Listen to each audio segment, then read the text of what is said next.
This conference will now be recorded. Good evening, everybody. Welcome to the Community Preservation Committee meeting for December 16th, 2025.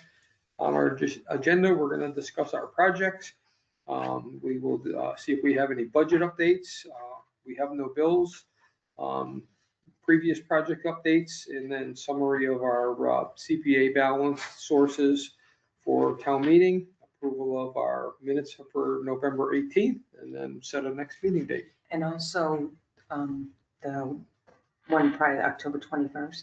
The, meeting, the yeah. minutes, yeah, okay, right. Yeah. Okay, perfect, I that's sent right, both of as those as out. it's right, as amended, so. Thank you.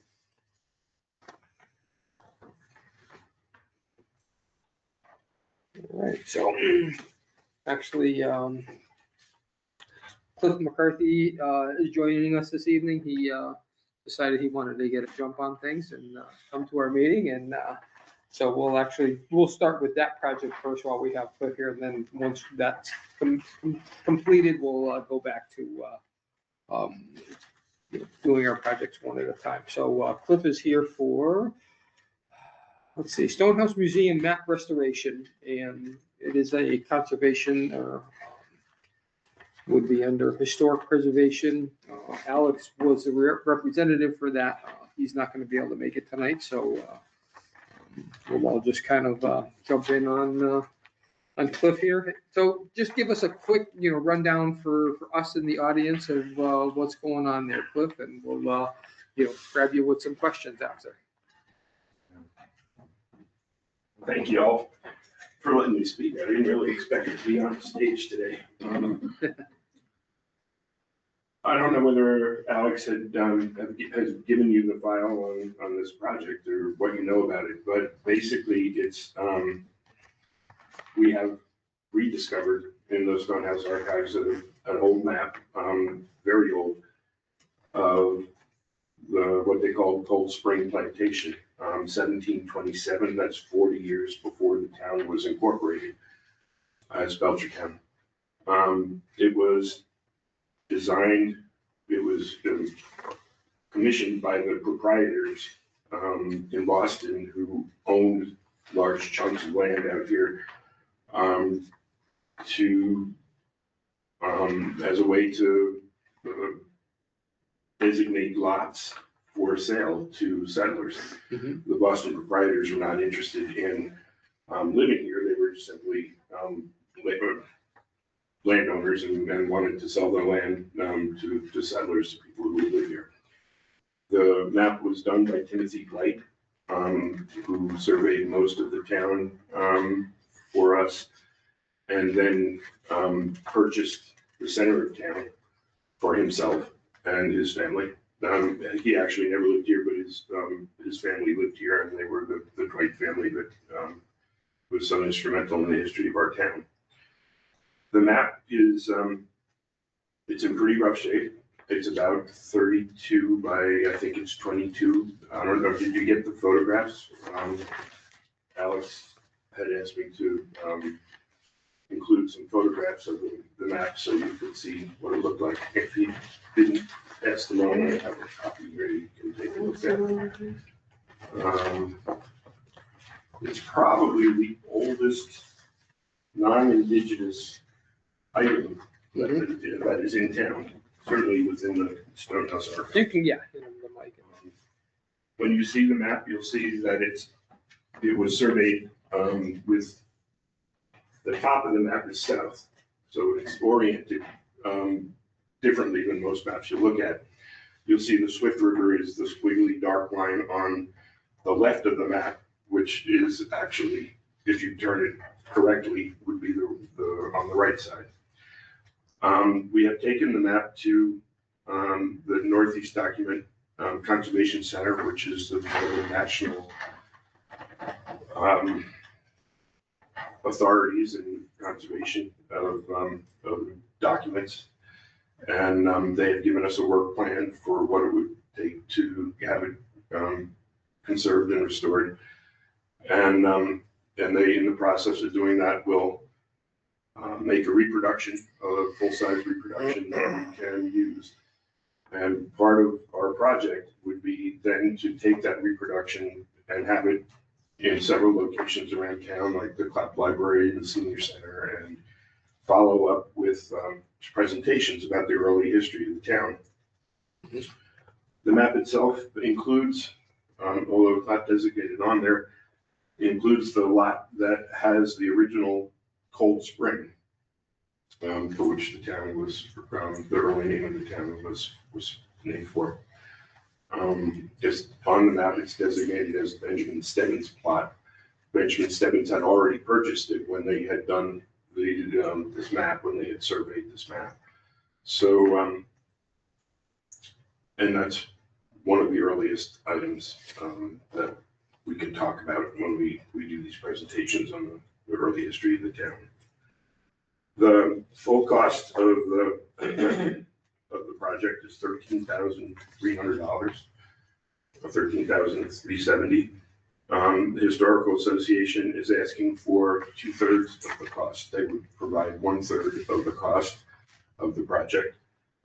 So we're asking basically $8,900 and change for this. And I should mention that the Northeast Document Center has included in their proposal of a contingency fund, basically saying they're unsure of how much work it's going to cost, how much work it's going to take to get, there's like a laminate, there's like a plastic coating on this map that somebody before us decided was a way to preserve it. That laminate has to come off, and they're a little bit uncertain about how much work that's going to be. So they built into the proposal a contingency that this is the maximum that they think it would cost to do this. But if it can be done for less, they will return the money to us. I'm not holding my breath, but it would be, it's possible that it would cost us less. And if that money comes back to us, we're committed to providing 2/3 of it back to you guys to go back into the fund.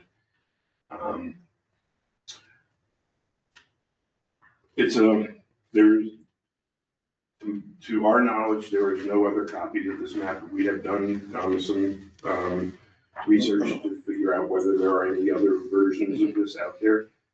It was not commissioned for the state, for the Commonwealth. It was commissioned for these proprietors acting privately. So we don't know of any other, when we've gone to the state archives and we've talked to all of the deed folks and other resources. Nobody seems to know anything about this map, so it's a pretty unique thing. And as I said, it's probably the oldest item that we have in town that's not indigenous. Cool. Questions? We did go to the Historical Commission and got it, blessed by them. This is a historic artifact. Megan, yes, go ahead. Okay, my only question is restoring the map, I think falls under our historic preservation. The creating the maps for educational purposes may not. That being said, how much is it to create those maps? Would you know? The money that we're asking for is solely for the conservation of the map. Oh, That okay. $13,000 does not include any of the presentation, taking it out. Perfect. Okay, good. Never mind that. And you'll see in the package that the proposal from NEDCC has been included. So you can see what they're proposing to do. Right. And, we just took that money, we just took that number and went with it. Perfect. There are a few options in the proposal, but we were pretty clear on what we want to get out of this. And one of those things is the reproduction that we can use. So that there is a little extra cost for that reproduction. Okay. I think it's $1,000 or something like that. I don't remember. But it's but we wanted to include that so we could take it on the road. Yep. Michael, you have any questions?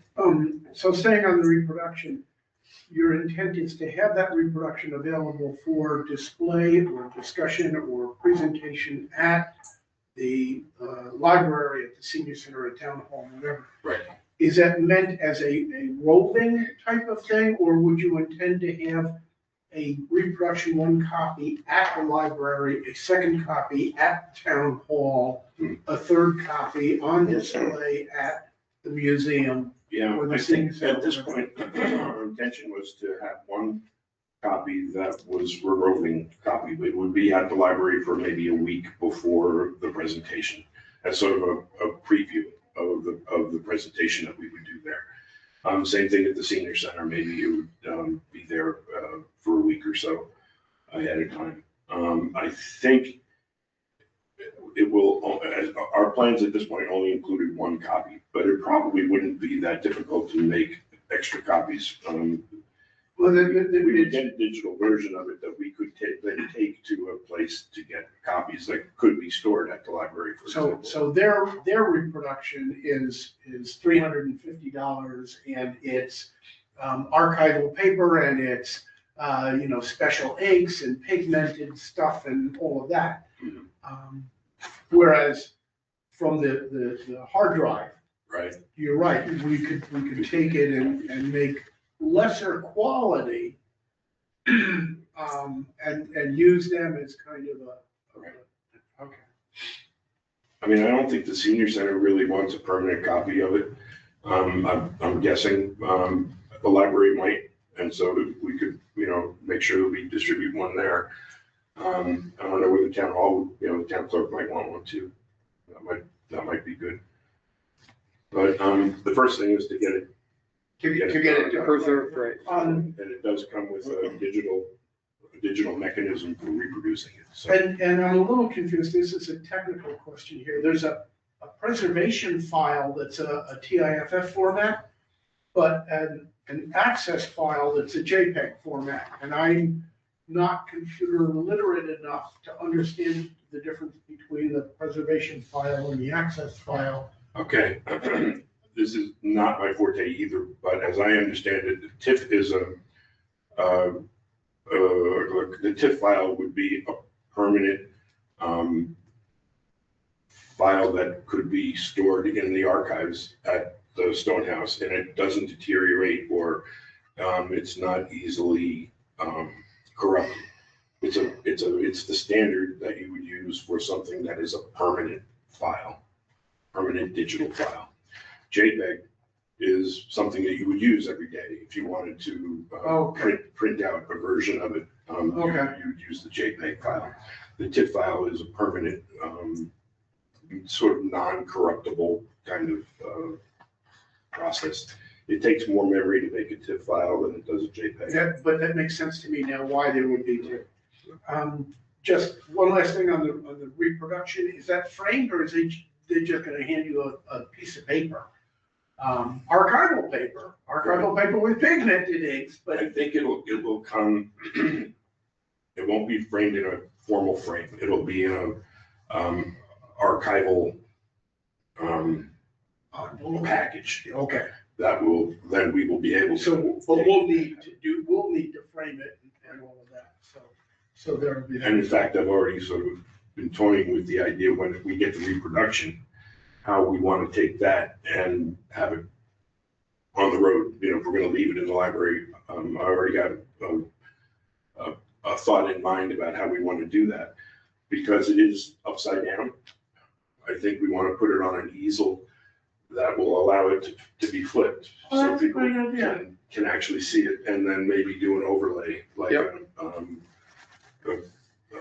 plastic overlay that people can see modern day roads in comparison to what it looks like. Good idea. And then just last as a comment, there's a couple of options, A, B, et cetera, et cetera. I'm glad to see you take the high road and say, we want it done right. If we're gonna do it, let's do it right. Yeah. That's all I have. Donald, do you have any questions? No, I like it. No questions. I think it's such a neat thing too. The overlay is what I'd love to see, right? Yes, I want to see it too. This one looking on my house on it right now. so I'd like to see it. Very good. Yeah, I want to see the overlays too, and to see how accurate the actual survey was Right. originally. I've had somebody who's familiar with these things say, you might have it, and I don't remember what the the scale is, but you might be able to find something at exactly that scale, but don't be surprised when you overlay it, it looks very different. The town got bigger or smaller? Well, yeah, it's that, the techniques that they use to do the survey, but then the land, the measurements of the vertical height and lower, the highs and lows, the hills and the valleys, they do it differently now apparently. Than they would have back in those days. So I don't know, I'm curious to see how it actually, how close the overlay actually looks. Sure. It'll be fun. It's a fun project, and I think, so few of us know much about the early history of the town. And even people in the history community are confused about some of the aspects of the early history of the town. And this will be a really good centerpiece. Right, well, you must have been, I mean, you're into this, and, you must have been surprised when they found that map, so.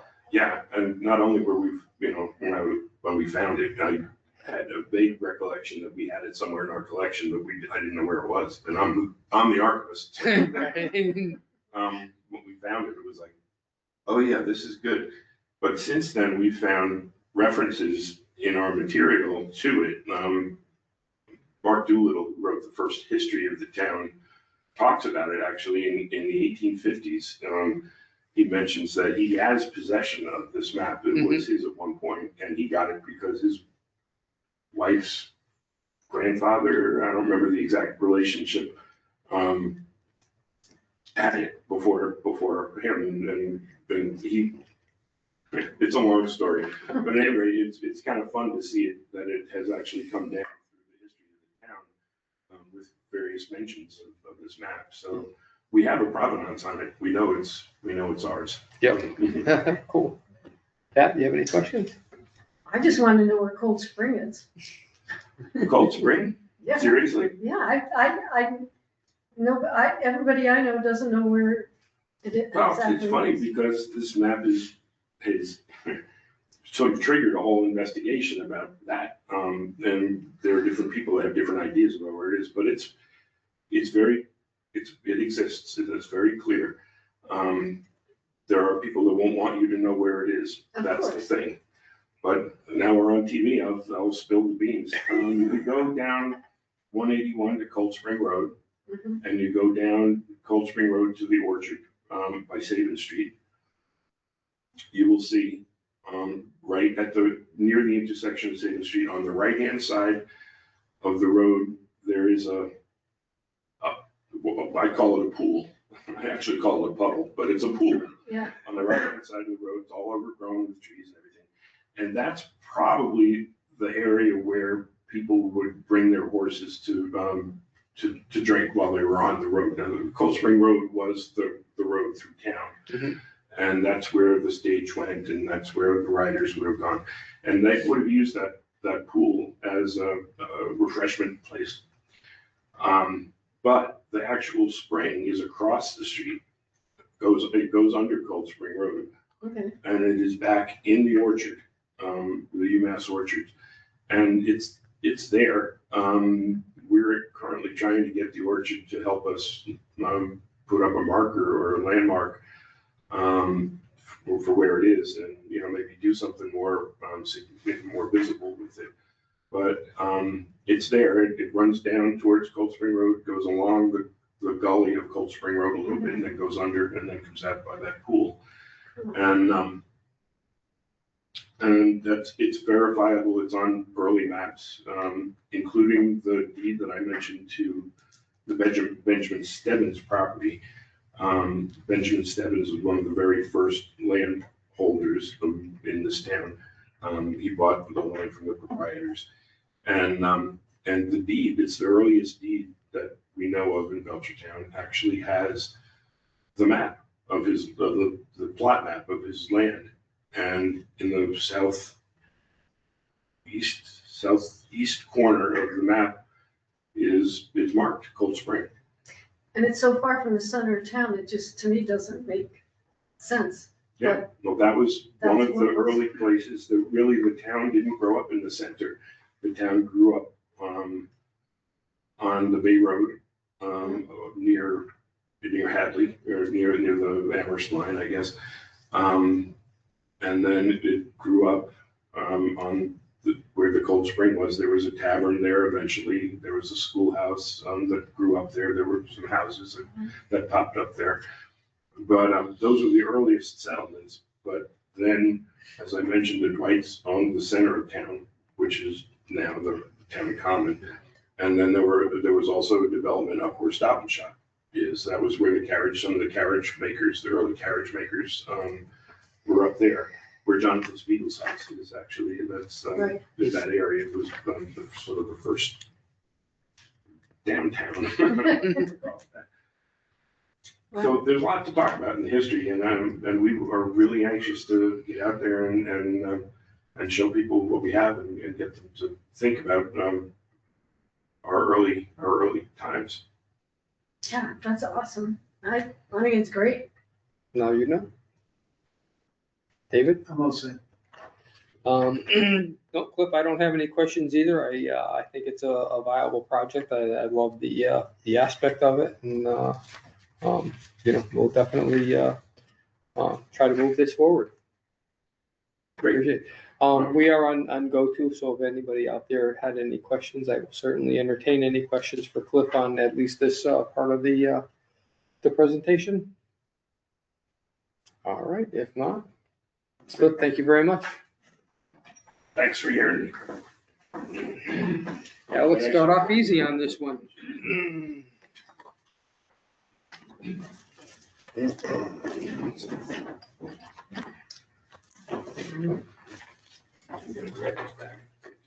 Have a good night. Thank you.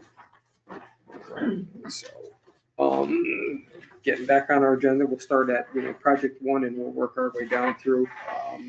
So just for everybody, I took the Carriage Grove Apartments, so it's just myself on that one, because, Mike dealt with that on the planning board with that, so he took that one.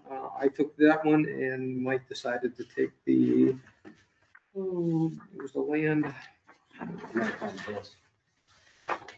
Is it the Metacomet Hills? Correct. So that one was gonna be Mike. Oh, and I knew where that one was. What number is that? So number one and number 10 is Mike's. It had Pat on there, but we gave that to Mike. So, number one, we went through this, the applicant came and visited the board, prior to, our applications, kind of gave us a go around of what, the project was all about and everything else. We've got now a cut sheet maps and everything else, but, I don't really have any questions on that. I don't necessarily think we need to have him come back and visit the board. My biggest thing is, looking at the dollars of projects that we have out there and what's available to us. This is going to be one of those that, do we have the funding for? That's my only thought on that. So if anybody else has any questions, I can certainly bring them forward. Go ahead. On those same lines, it's a $500,000 ask. Mhm. What's if we don't have 500,000, at what point does the applicant say, It's don't not bother, worth- right. it's not worth it? Right. If we said we can only give you 50,000, what's the minimum, I guess, is what Sure. I'm looking for Yep. from them. And I'm a little confused. When he was here before, he was talking about a completion of 2029. Right. And fill out then in the application, he's talking about 2028. Mhm. And that makes a difference in terms of when we would need to be able to make the money available. Right. So we need some more solidification around that. Right, and I think, what, he was looking for, what the applicant was looking for was basically, a commitment from the town, because of course, they're gonna go in front of the state looking for, tax credits for affordable housing, and just, is the town committed to this project? And, and it could be a multi-year, CPC grant, informing him that, hey, we can only do 50,000 this year, but we may be able to do, 50,000 for the next, 3 or 4 years, which gets you, to the $200,000 or $250,000 range. But, that's our verbal commitment, but the actual commitment may be certainly less dollar amount. Sure. And this is what I think the conversation needs to be Yep. with them is, Yep. It'd be nice to plunk 500 down, but we can't. Correct. So, Megan? So my question was kind of along the same lines, right? Yep. So I was looking at, and he also talked about historic preservation of and that's phase 1B. So I was like, ooh, well, can we kind of split it into, like phases as well? Yep. Like when does phase 1B begin? It may be that the housing portion is gonna happen by 2028, 2029, whenever, but I don't know when 1B will be done. Right, which is. So the that may preservation give of the- us right. maybe a little Yep. more time, I guess, I don't know. Yep. That was like my biggest question. Yep. And also, I have a question just in general, I'm not Mhm. familiar with these, so this is more of a builders. Because I was looking at like the 1B and redoing the building there, and the windows, the picture has just boards in them. But the windows that they show on the picture, the rendering here, Mhm. were these, it was like 10/20 divided light windows. And I know it's not true divided light, but I'm like, ooh, that's really pretty. Mhm. But is that gonna be like a nice to, I don't know, cost Sure. overruns, like, Well, I how mean, does but that work? they have to, because that building is on the Historic Register of National Places.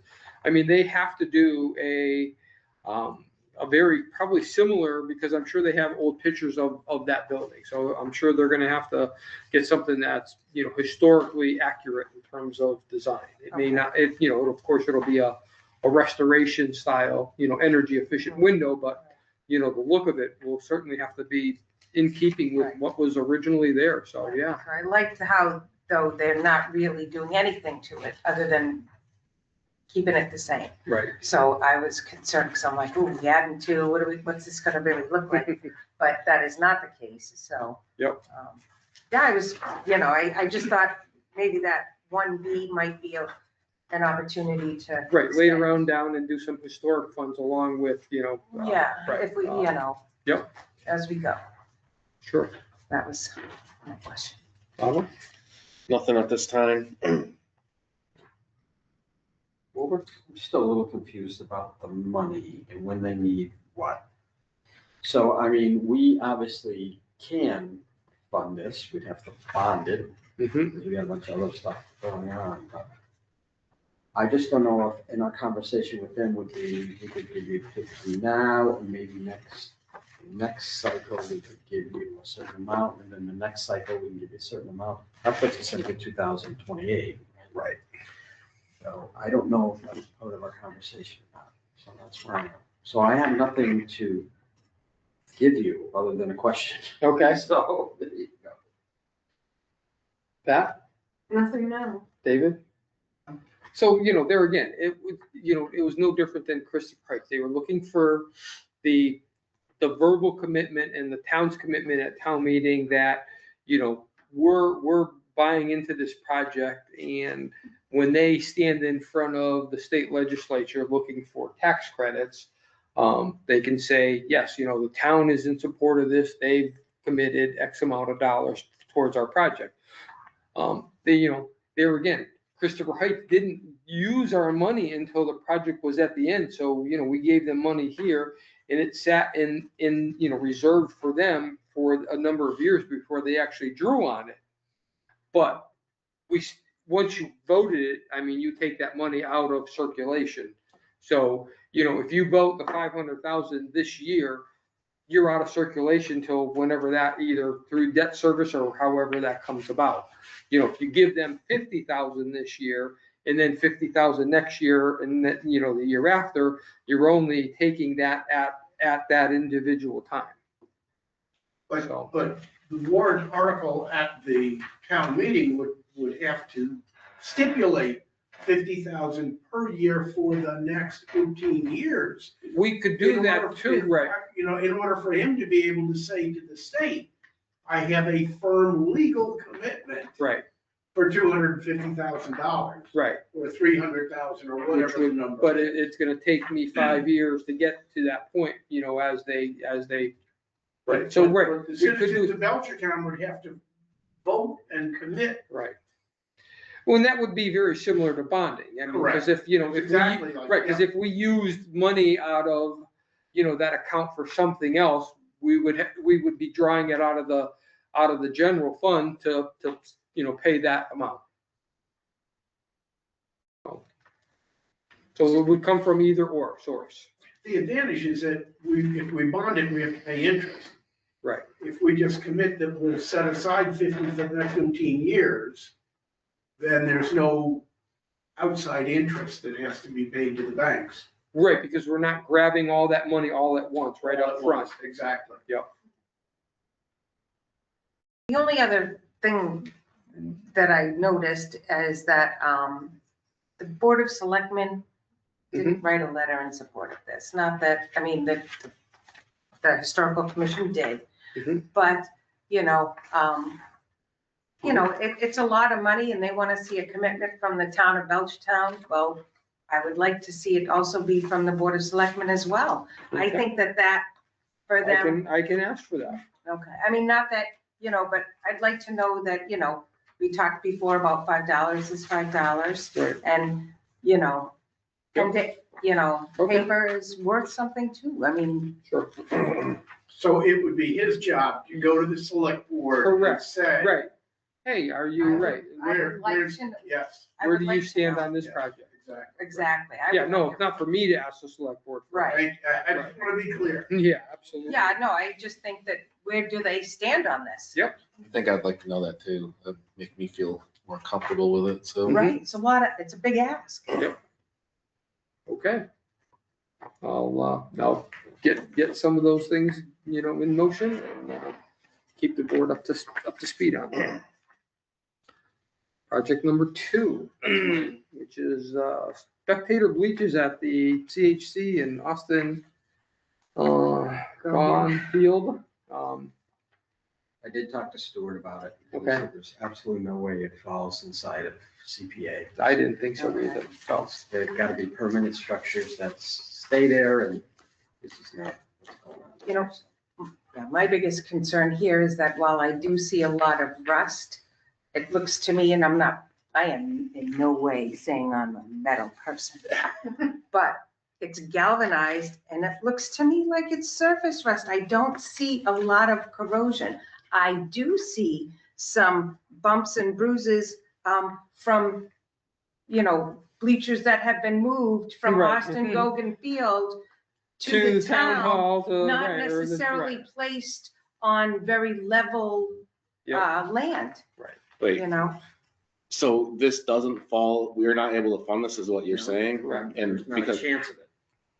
so I read it, but I read it the other way. I read it that you can't fund it if it's considered stadium equipment, but if it's movable bleachers, then it would be able to be funded.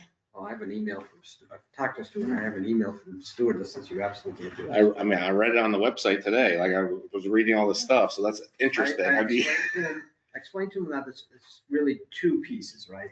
One, they want to increase the bleachers that they have, right? The seating of the bleachers. The Yeah. other one is to replace some of the bleachers that they have that are in really bad shape. So, and I explained both of those pieces. to him. I'm like super confused because like one of the things that stuck out was it can't be permanent. You can't fund foundations. You can't fund anything that's considered stadium equipment. That is geared towards spectating. Yeah. If it's equipment that is for recreational purposes, if spectating is the major thing, then you can't be funded. If it's for recreational purchases or recreations first, like the football field or whatever, then that's when it can be funded, or when these things are movable and they can be used in other locations, like the center of town, we use them for the fair and stuff like that. So I'm like, but it's for, if you're moving it like a goal, right? You can move it from place to place to place to place, I don't know. I'm not But so if sure. it's for spectating, that, the term that you used was spectating, that I'm like, ooh, it's. That doesn't it's the enhance sole recreation. purpose, Right. Well, that's not what, Oh, that's no, not why I no, read no, it, but right, so yeah. spectating is not the primary purpose of that facility, right? And that's, these are supposed to go to, this is supposed to upgrade those recreational fields, right? I took notes on it, because I'm like, oh, okay. So that's what we're trying to do, is upgrade the recreation, the ability to recreate at these locations, right? And these bleachers allow us to do that. I'm just telling you, I don't know if I'm right. I'm telling you what I read today and how I Right. interpreted it. But I definitely, the dividing line to me was like, say the high school came and, hey, we want to redo all our bleachers here. Well, that is definitely not fundable from what I read, because that's a permanent structure and that's considered stadium, right? That would, and they even call it the stadium. But if it's the other way, if it's a non-permanent structure, I'm confused, because that's what I read on the website today. I'm gonna tell you exactly what he said. Okay. Awesome. Temporary and movable items are not eligible for CPA funds. They don't meet the definition of a capital improvement to land as outlined in section 2 of the CPA legislation. Okay. Well, I mean, the guy obviously knows more than I do, so, but I'm confused. I'll have to go back and re-educate myself, I guess. No worries. It is a tough one for me, because you know what? Because if you have more seating, maybe you have more spectators. That's a recreational thing. And I realize it doesn't fall inside of it, but it just seems like. Well, That's right, right. then you get more community involvement, then you get possibly more youth wanting to join the teams and everything else to, Right.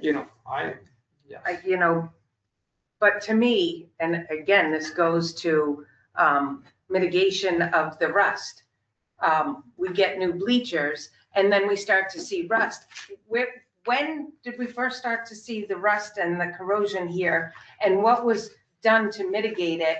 And how come it hasn't worked? Like, so what went wrong, kind of thing? You know what I mean? Or was Like, there again. any preventative Well, maintenance on it? again, right, and I'm looking. But I mean, it you up. look at some of them and they look pretty beat up too.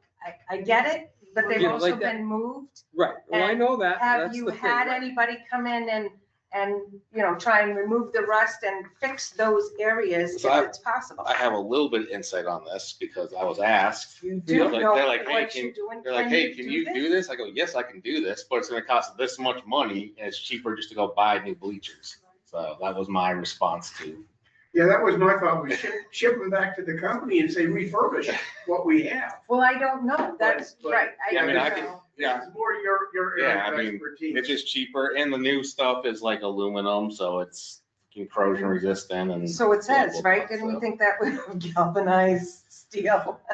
I mean, I'm just saying, is that, But the unfortunately, thing is, if something gets to its Yeah. end of its useful life, and, you can put lipstick on a pig all you want, but it's still right, but at the end again, of its life. Well, I asked Kyle when we got these, and he's like, they were here before me, so, or before him, and they were in that condition when he came in. Right. which I get, but what would, you know what I mean? And you come upon something and, you know what I mean? What did you do to help it? Yeah. What was done to help? But sometimes things are beyond, that point where. For it- that you're- long? You're just, Well, these you're have just been- throwing money at it for. There has been some rehabilitation on these. They have been painted. Sure, It's exactly. been- It's failed again, so, I mean, I've used those bleachers for years because of the youth stuff I've done down there, so. Yeah, when my daughter played softball at Austin Gaughan, I used those. bleachers, Okay, Yeah. so yes, I'm just saying, I'm, So we're I just have striking questions. this out. No We more are. Conversation about it. We are. So, good, well, we've got another one, just so we can keep them in the loop. So, the third one here, which is Clapp Memorial Library Window Replacement Project. So I did go and talk to Cindy today, Mhm. but because this is so thorough, I really didn't have a lot of questions for her. Right. So they're doing it the right way, and they'll be triple glazed or whatever they call it. And it is expensive to replace windows Right. today. But they're doing historically accurate, the windows that would meet, the look of the building also. And I asked her if it's something that she could, split up and do some a little bit this year and next, and she said they're trying not to because once they get the construction company in there to start doing the windows, and then have them stop and then come back another time, it's gonna cost more money. Yep. To have them come in. Yep. But they have windows missing, just makes sense to. Yeah, I mean, you look at the style of some of the windows that they're doing are pretty, Oh, yeah. they're pretty, unique to that building. for Just sure. sitting up in her office, and she said they had a bat come in the other day, so, for one time, through the broken window. The other thing is that she has gone out and gotten $130,000 of outside funds in. Right. Which I appreciate. Yep. Rather than just coming to us and saying, Hey, I need Pay for $413,000, right? so. Have any questions? I'll start over here. I have to recuse myself from this. Oh, okay. Oh, yeah. All right, I like it, I think it's great, Mm-hmm. it's a lot of money, Right. everything's a lot of money today. It is. Unfortunately. We got a quote for 6 windows and a patio door, $13,000. Mm-hmm. Unbelievable. Donald, any questions? No He's questions. doing some. I was just seeing how much it was Dick here? per window. It's a lot of money. $3,800 a window. Oh, that's actually not even, that's the total project cost. That was just our portion of it. But there again, you look at the design in some of these windows No, it's I mean- pretty, yeah. and having to be historically accurate. 5,500. Yeah, the installation's gotta be a little tougher than your. I would think so, yeah. Right.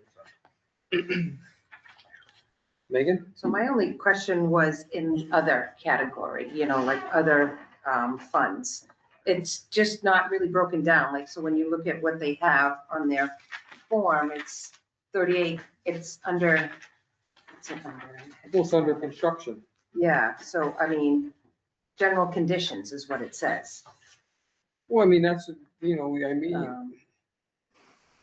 I I don't think the know, other I'm is- just would saying be it. your contingency. I mean, that's part of the construction, either the cost and or installation.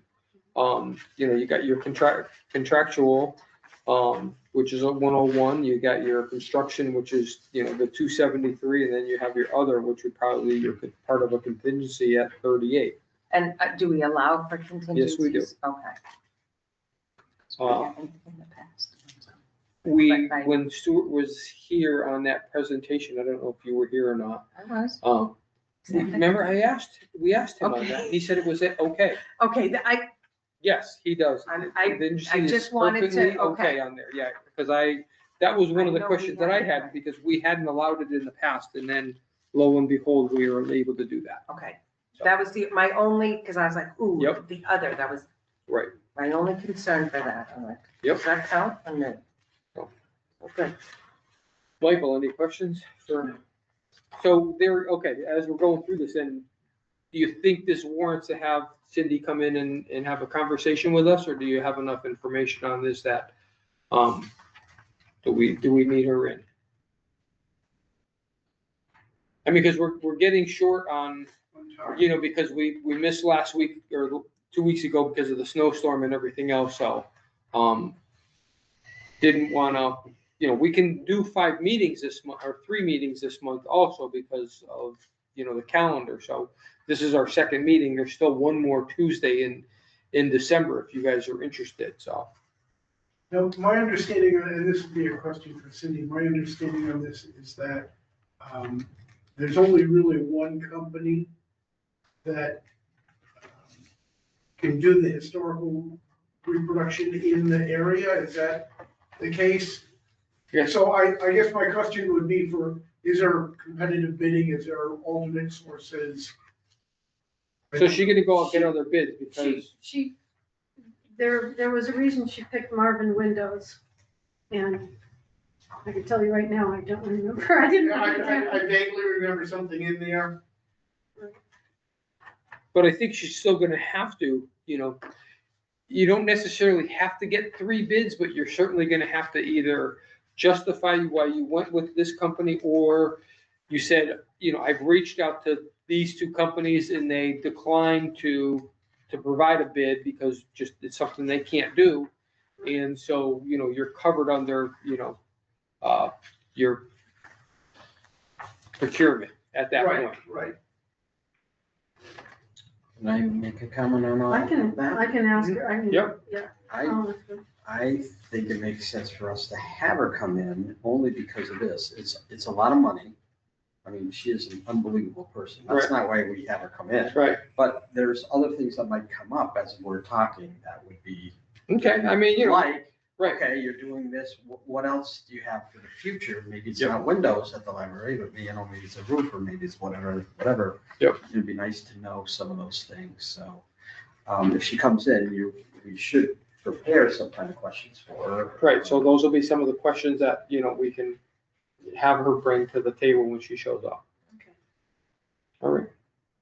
What we'll do is we'll try to get some dates here for our, our next couple of meetings and invite guests to those. Okay, that makes sense. Okay. And the other question for her is, how is she gonna sell this at the annual town meeting? Mhm. You know?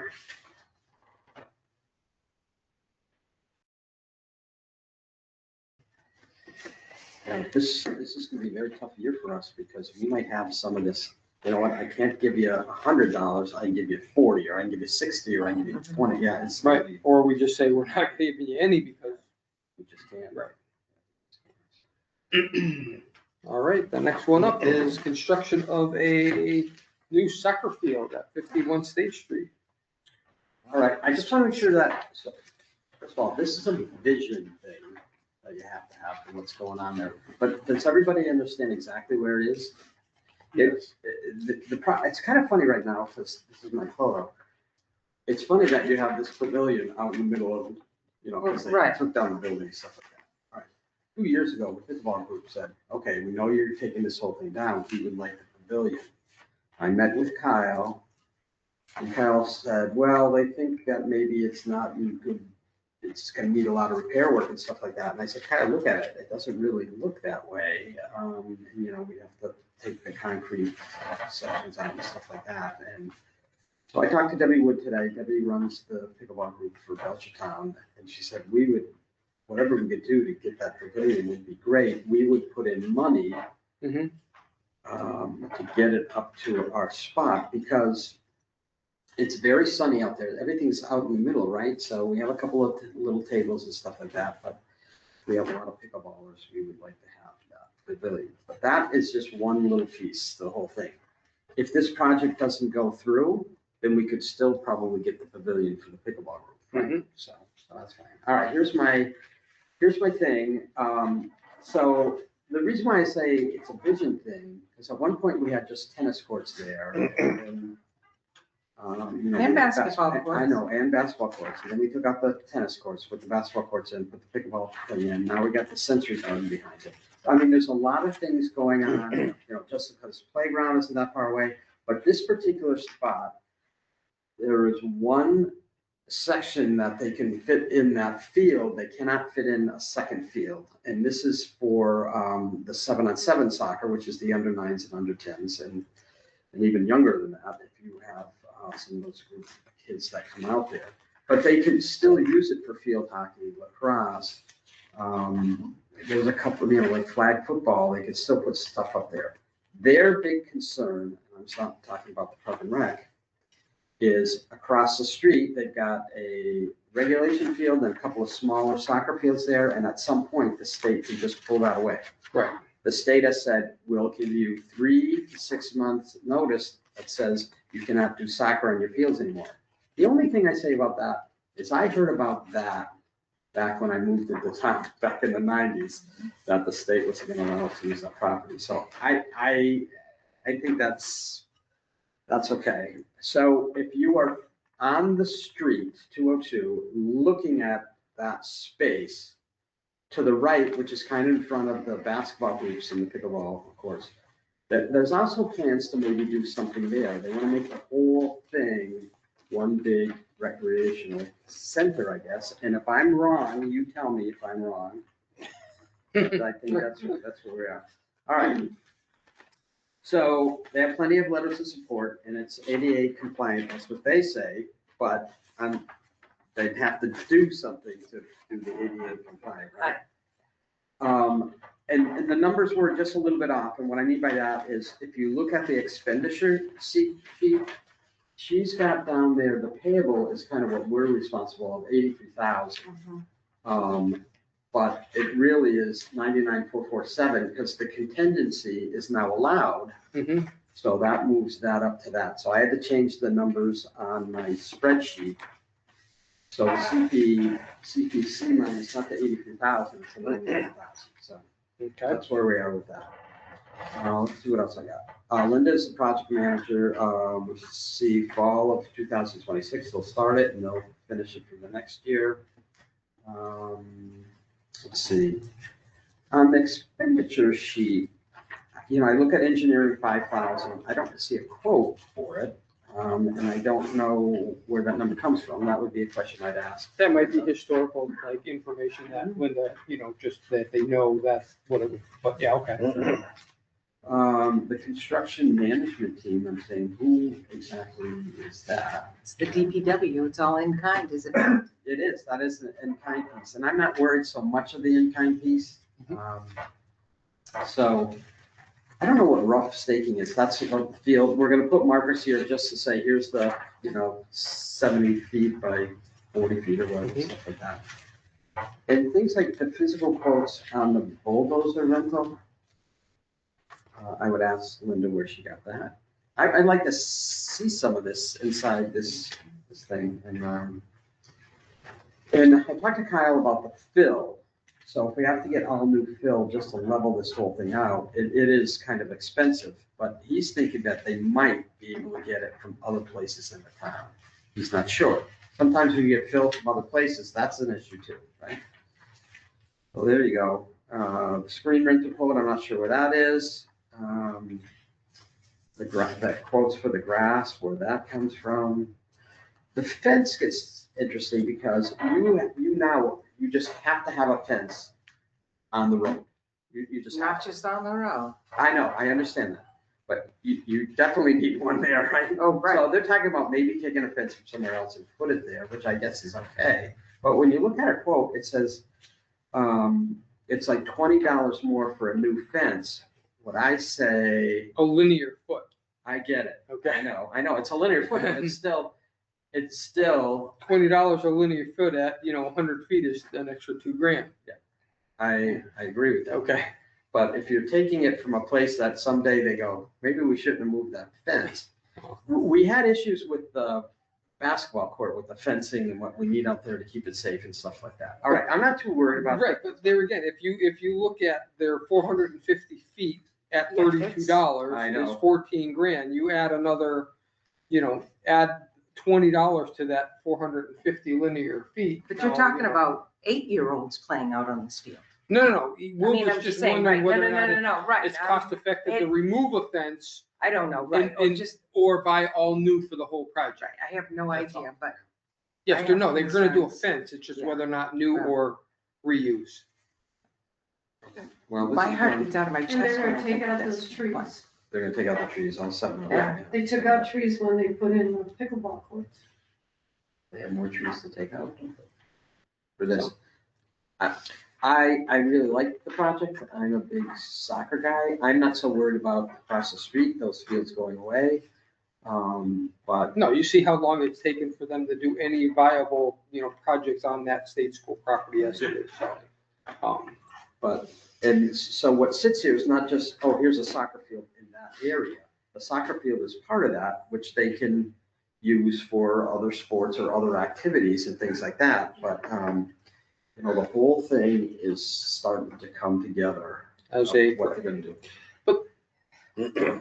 there again, wasn't that piece of property also thought of as additional pickleball courts? Because that's, where, Mhm. I don't want to just do this and then we put up more pickleball courts somewhere else, and now we've got pickleball courts spread out all over the town. I mean, we already have. I agree that having the pickleball courts in two different spots is tough. Right. We get it. One's lighted. Right, I don't want to do a third one somewhere else. One has a nice pavilion and the other one has could be a pavilion.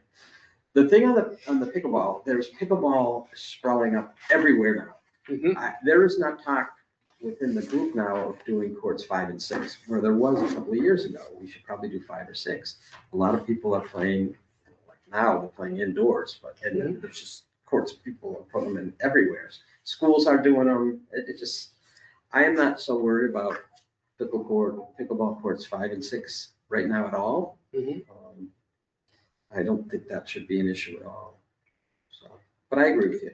You'd hate to put something in, right, and then all of a sudden, oh, wow, So it's a nice bit of property, could it be a splash park? Could it be a dog park? Could it be there's 100 things that you can do with it. Right now, you know what it is? It's nothing. That's what it is. Right. That's not But just true. don't spend money to spend There's a money. garden there. There's That's a- wildflower garden. Yeah, well, okay, thank you. So on this project, questions? I'm gonna start on this side of the table, go around. I don't really have I do. Well, I don't know if it's a question, but I remember seeing plans of, I don't know if it's when the basketball courts went in, but right along this area further down, they were gonna put like down here. Yeah. There are pictures of all these tables with umbrellas, like you have now, the pickleball courts. And, so there were plans originally when all this started of something being done. The building was still here. Mhm. But I thought at one point they were talking about putting a new recreation building in there in that spot. I don't think so. That's But what, then again, I mean, we're gonna have Linda come in on this, Linda and Kyle, but here again, we're doing, with the rec department, we have no master plan. It's just pick and choose and, oh, there's a piece of land, we're doing something here. And I don't see a broad master plan for 3 years or 5 years where you want to be with the town. And I think that's something that, for $175,000, I think we should have some type of master plan of what we're looking for the town of Belchertown. And I don't see that. I see this as just another, hey, we can put another field here. We can do, and it's just like, to me, I'd rather say no to this, fund other things, and have them come back with a true master plan of what, they want to do. Okay. That's my thought. Okay. Donald.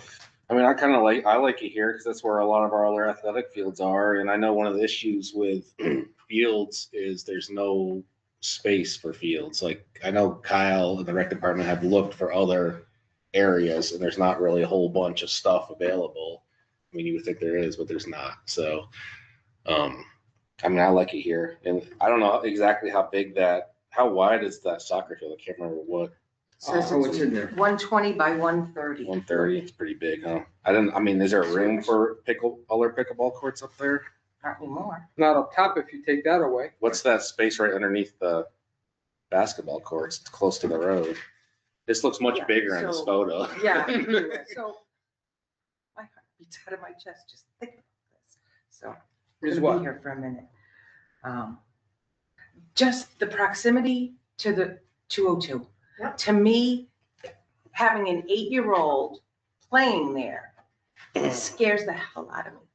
I'd want to know that there's a big fence to keep the balls in.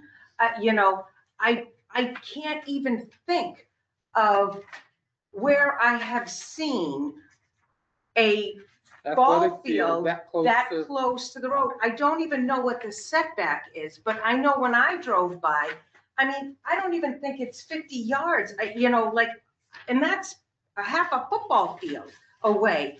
I think it's pretty close. I do remember there was talk at one point, remember the old wood park over at Chestnut Hill?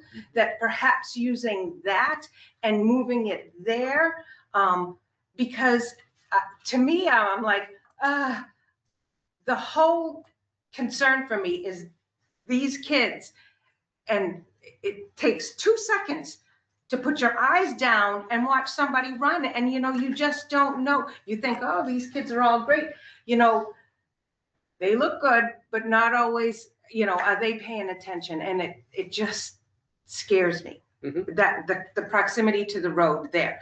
I'd love to see things there. I'd love to see a splash park.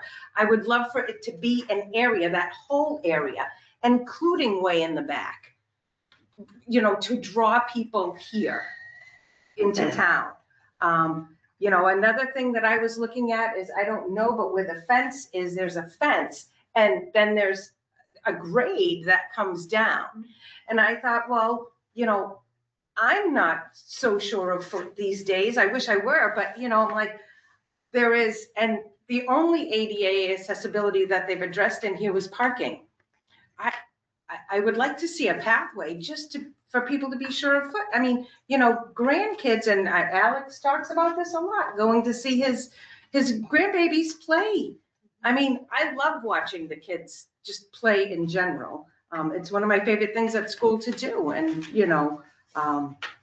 but so there's just a lot. How far is the parking lot from the field? I would, It's a ways, but if you remember the pickleball group, but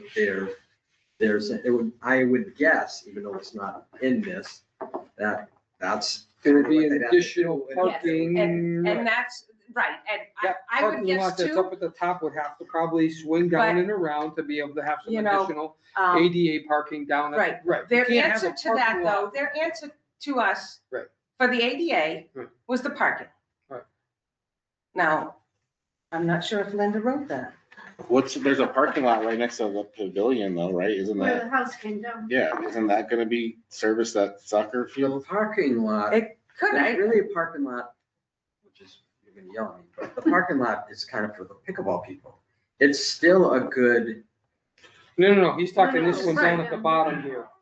Just- at the bottom? Oh, Yes, that yeah, was the that's part, still. right. So I mean, they could convert, you're talking that parking. they Yeah. could be, but Right. again, And they redid this thing. I mean, it's all been recoded or repaved or whatever, I believe, so it's fairly new.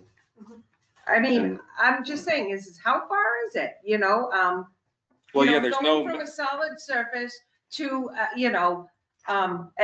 one that isn't so, level is, for anybody who uses a cane or a I walker mean, it or is, yeah, has it trouble is, right, walking. it's pretty close. Yeah. Right, I'm not saying, I'm just saying is, Yeah. hey, can we get a pathway put in? Yeah. I mean, is Well, I'm that, sure we, is that too much to ask? Because it certainly wasn't, it wasn't addressed in their Well, these are application. why we're gonna have Right. Kyle and Linda here. I mean, I actually think that this parking lot is great for people that have accessibility issues, because if you can't even get out of your car, and these are like handicap spots or whatever, they can park right here and watch the game right from the parking Right. lot. But you know what I mean? And that's great. I'm not saying, but how do you get, if I want to go from my car to the Yeah. field, I shouldn't be relegated to the parking lot, No, I agree. Yeah, you're right. That's all I'm saying there. I'd want to know how tall that fence is and how much of it goes around. What is a setback for, I I have don't no know. clue. Right. I don't know. I mean, I'm just saying, Okay. I've never seen a field that close to a major road. I don't know how, I mean, there's a Michael, you sidewalk got any there, so. questions? We gotta move this along. I I mean, know, we're I'm only on, sorry. we're only on number, whatever Yeah. here. We got 11 projects. This is gonna be a real hard sell for me. Yep. There is, and we asked for a comprehensive plan going forward. What is your total vision? What is the total picture? This is just one more reactive, Mhm. oh, I've got a piece of land, let me grab some money and do something. I don't know what the total long-term strategy is. Yep. That's number one. Number two, I am also scared to death to put this that close to 202. Both for the kids, for their little 5-year-old brothers that have to stand there while their big brother plays, they're gonna be running around. And number 3, I don't care how tall the fence is, somebody's gonna kick the ball up and over it and land it in the middle of the street and cause a car accident. It's the wrong location to put a children's soccer field that close to a major road like this. So I've got that, so there's no plan, it's the wrong location. I don't, unless you put like a golfing sized fence. But even there, that fence is strictly the field. That's not for the spectators that have little kids that are gonna be there also, which would be a major concern. Exactly, yeah. Right. Just be, telling them. Okay, No, and then it's happening. last but not least, to me, this is property that's got very good frontage. And it's valuable property because it's got very good frontage on 202. Putting a soccer field does not sit with me. Yep. So this is a real hard sell from a planning, a safety, everything standpoint, a proper use of the land. There is, on the road going up to the elementary school. Yep. Behind Dunkin' Donuts, they play, I know, soccer there. Mm-hmm. Could that property be formally marked out and formally made into professional, official, proper? But they need them for the little ones. You know what I mean? So like the very frontest So one I- is really short, and then the others, as you go, they get bigger and bigger for the bigger kids. Like, so, Okay, I may be wrong, Yeah. just, I just, yeah. And so like when they play the front one, it's almost like level to the road. But it's the really little guys who they play as close to the marsh as they possibly can oh, get, okay. So it's, So anyways, we're gonna get those guys in here. So- We do have a bunch of For questions. me, this is a hard sell. That's All a right. definite, we want to have them come in and visit. Okay, number 5 is gravestone restoration. This is just a continuation of South Cemetery in Hillcrest. This one is Megan's, but they pretty much laid it out. They're looking at 6 stones at Hillcrest and another 7 at South Cemetery will be repaired and restored. Anybody have any questions on that? We don't need Vince in for this one, do we? Okay. Number 6. Yeah, we already have, We already talked about it. we already talked to Cliff. Number 7 is Donald. This is the addition to Piper Farm Recreation. This is a land purchase, correct? Yes. 11 acres. My only thing, a question I had about it was, it's on the top part here. I was confused earlier. I thought it was on the bottom side of the Piper Farm, but it's on the top side, closer to the main intersection in town. I don't know what this property looks like, but how do you access this besides, it's just more open land? Is that what? You really don't have any access, right? The only way to access it would be through what we have for access to Yeah. Piper And Farm.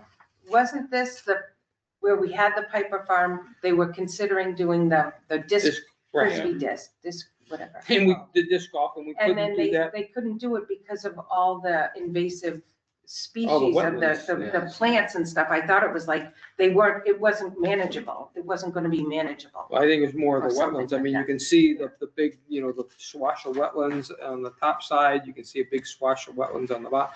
I mean, I did walk this property with Doug. Mike, were you there on that? Yes. Right. I mean, it was, nice piece of property, but does it add any real value and are you gonna be able to utilize this for anything other than, open walking recreation? Yes, it is contiguous with a large piece of property. I don't know. I didn't see the value in it. My only thing is like the Conservation Commission wrote that letter, how it directly aligns with goal 6 of the 7-year action plan. That's what I read. And I was like, okay. But I agree. It seems like a lot of money for a piece of land that, So what are we gonna do with it, so.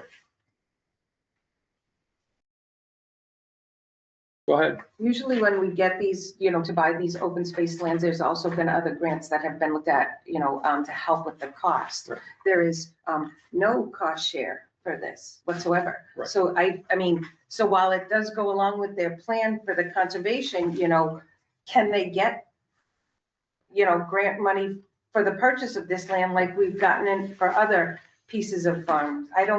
Properties. I don't know. Right, I mean, we didn't last year, we added on to the, what was it, Foley Field up there, a piece of property that came around the backside and connected back to 202 that, Right. we did fund that, didn't have any cost share. It was strictly, through, Doug put that together with the planning board and whatnot, but yeah, so. So again, this is a hard sell for me as well for everything that's mentioned. However, the $300,000 is what the seller is asking. It's not the value of the land, and it's not what it hasn't been appraised Yeah. as a standalone. It doesn't have any frontage now, but they're selling the property that abuts this. And you might be able to buy a portion of that, of the house, 50-foot access, so you could turn it into an estate lot or something, but it still wouldn't be a $300,000 piece of property. Right. Without it being appraised, or without even a rough guess as to what it is. I feel this is another one of those of the rec department, I shouldn't point the rec department, of the town, kind of say, well, let's go to CPC and get some money and we'll figure out a game plan later. Right. And that's what I feel this is. It may be a nice piece of property. It does have some flat areas that could be used for something, I don't know, soccer field. I was gonna say that. That's it. If you It's can well get off the there, road. you have to get But there. there again, you can't get to this, that's the Because they're not biggest one. get there. Exactly. Right, they talked about that when we did the Exactly. walkthrough, oh, this could be, well, how are you gonna get all the way from Exactly. Springfield Road to that piece of property? When you couldn't even put a pickleball court in there, I mean, not a pickleball, a disc golf course in there because of wetlands and everything else. I thought they were talking about this would be the driveway to get in if they did do that, but I don't know. No, I don't think so, I think they were talking where, this is, okay, yeah, well, this is Springfield Road, that's Springfield Yeah. Road, so that would be the drive to get in. So this is a hard sell for me as well. Yep, anybody else? Have any? I concur. Do you want to get Doug? Do we in? want to invite, He's gonna be here. I mean, you could talk to Kyle about it, right? He'll be here. well, that would be Kyle and Doug Albertson. I think those are the two that put this project together. I mean, Doug Albert, yeah, so I guess if we get Kyle here with Linda on the soccer field, we'll include Doug and try and all three people at the same time for these couple of projects. Because I think the Metacomet Hills Conservation may be part of them too. Are they gonna, would this fund the appraisal too, or are they gonna get the appraisal done? Because on this letter from the town manager, it says we will get this appraisal soon. That was November 14th. Ever know? I'm up to go.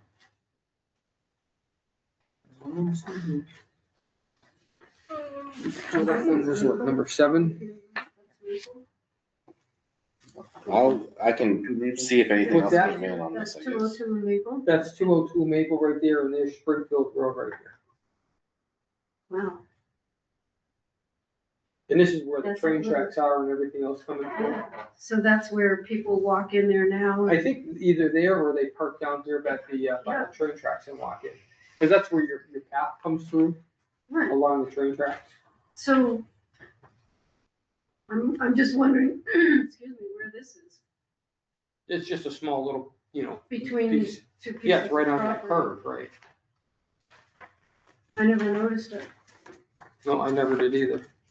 Well, at one time they wanted the rail trail to go through here. Right. Along here, but then you couldn't cross over because the active railroad track. Yeah. Interesting. All right, next one up is Green Monster Project. This is also a Donald one. So is this fundable? That was my question.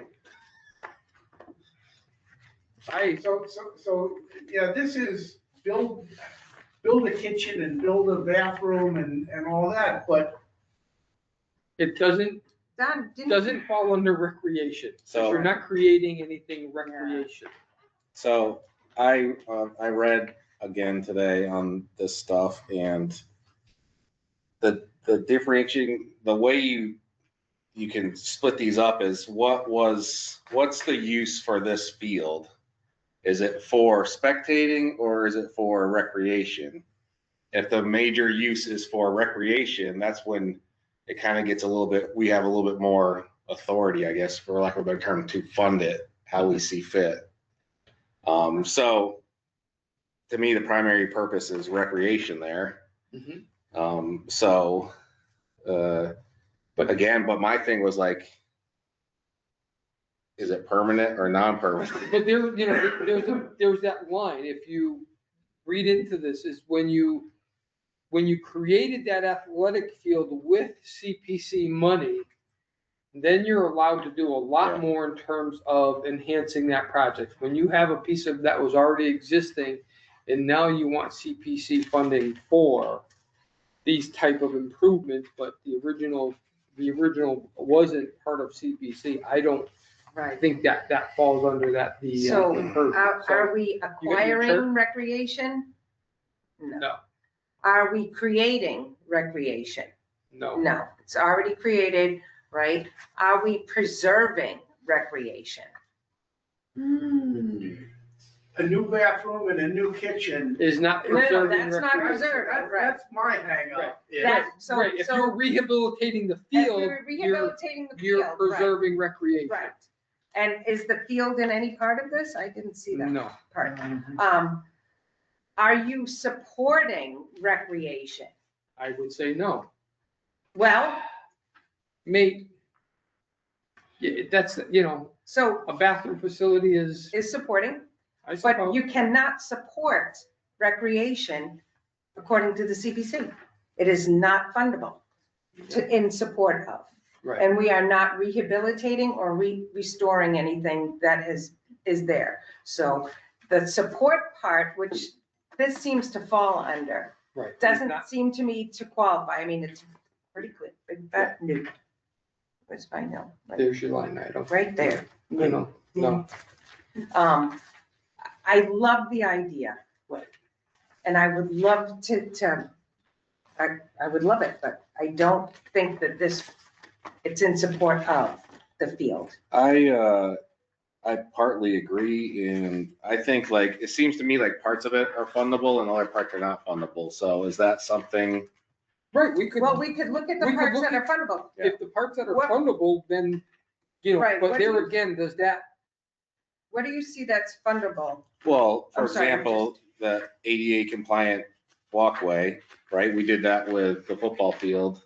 When they were doing the when they were doing Doing- the field restoration. field restoration. That was- right? Okay, Because when they Or- came to us to just put that walkway in, We said no. so we It have to, was- so we need to determine is that fence, the green monster, part of the field or not? I mean, to me, it's part of the field. Can you still play the game without it? Yes, but that's also part of like well, that's why. the culture of that area.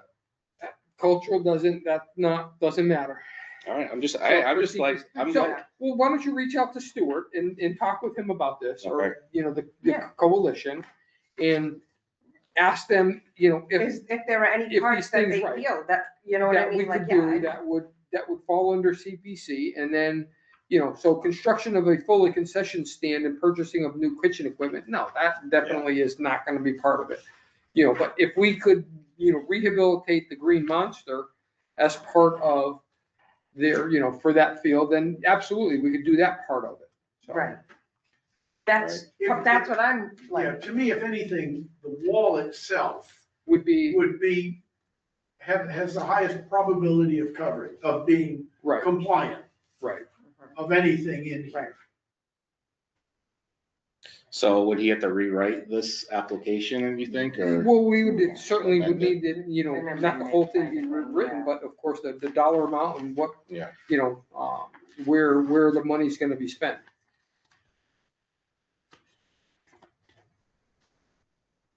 All right. But I would talk to Stuart at or someone at the coalition to find out, if those couple of things, is installing ADA compliant bathrooms part of that, is that, and then installing the ADA compliant walkway. So sure, the new storage shed, definitely not gonna be. Upgrade utilities, definitely not gonna fall under it, The concession stand ain't gonna fall under that, Covered batting cages, maybe, so. And then, so no bathrooms, we said? and I don't think so. No, well, Right, Yeah. just clarify, but I think, out of their 1, 2, 3, 4, 5, 6, 7 bullet items, I think maybe, you may be able to get 4. just saying, we just put Maybe. in 2 storage facilities for the rec department. So, Right. I mean, I just was like, ooh, Well, I agree. my concern was like, ooh, is it in support or, but. Right, yeah, so because constructing a new any storage part shed of may be this, right, because We might be able to for storage. right, of the So again, athletic equipment. right, Well, ask what they plan on putting in there, I guess. That would be my, right? We just- Because it can be built. if we store They're athletic. putting athletic equipment in there, athletic right? equipment Yeah, and yeah. field maintenance equipment, That's true. right? Same thing that's going into the rec The other sheds. out there, that's sheds. All right. I'm not taking inventory. So I have a question about this, or just a clarification. So in trying to get the boundaries for the McPherson Garden, because we put the trees in. And so I asked, who owns the land that the Little League is on, and the town still owns that. right. Mhm. So the Little League they're leasing it, or are they just using it for nothing? I don't understand what the connection is. And so whatever they put on that piece of property that's permanent, Is owned by the town. it's owned by the town. So I believe, I watched a select board meeting a while back and they talked about this piece of land specifically. Right. I believe it was John Ritter that was talking about it, and there was some clerical error. That's why it was never transferred into the town. So I don't know if that's been resolved, but I know they're at least working through that process. As far as I know, it has. Yeah, At okay. at the special town meeting, Yeah, well, when Paul Anziano Okay. came to us. but that brings a question, if it is in fact town property, and we do, for whatever reason, put an ADA bathroom on it, is it then available to everyone from Jessica's Boundless Playground to go use No, 24 hours a day? right. And the baseball field itself is not available to all townspeople. It's just for Little League games. Because when they're not having games, isn't it locked up so nobody? Yeah, I mean, that's been my only issue with that field is it's locked, Yeah, so. The town doesn't have access. to it. Yeah. Doesn't have authority to lease it out for any other program. Mhm. Right. Okay. You know where we stand on that one? We'll get some clarification. That one may be inviting the guests later on down the line. That would not happen next week or the week after for that. We need some clarification on that one first. Okay. All right, we got Friends of Belchertown Greenway, and so what are we doing here? Old Belchertown Rail Line. Go ahead, David, this one's all yours. Okay, well, I haven't met with Leanne yet. I missed the last meeting. I had a couple questions for the group here first. I presume this might be eligible in the same way that the study for the Trestle Bridge qualified. Yep. Do you agree with that? I do. I thought we were gonna talk to Stuart. Okay. And the fact that there's no cost share amount, Yep. is that, how significant is that? I mean, it's not, I mean, It's they're disappointing. probably not a big organization that has No, right. fundraising I mean, potential, so, right. right. I'm just saying, it's just. Right, but what they're doing is they're providing, they're moving this forward to help, the community as a whole. Okay, well, those are the only two questions that I had. And so I can meet with her and. Yep. Would you want her to come in?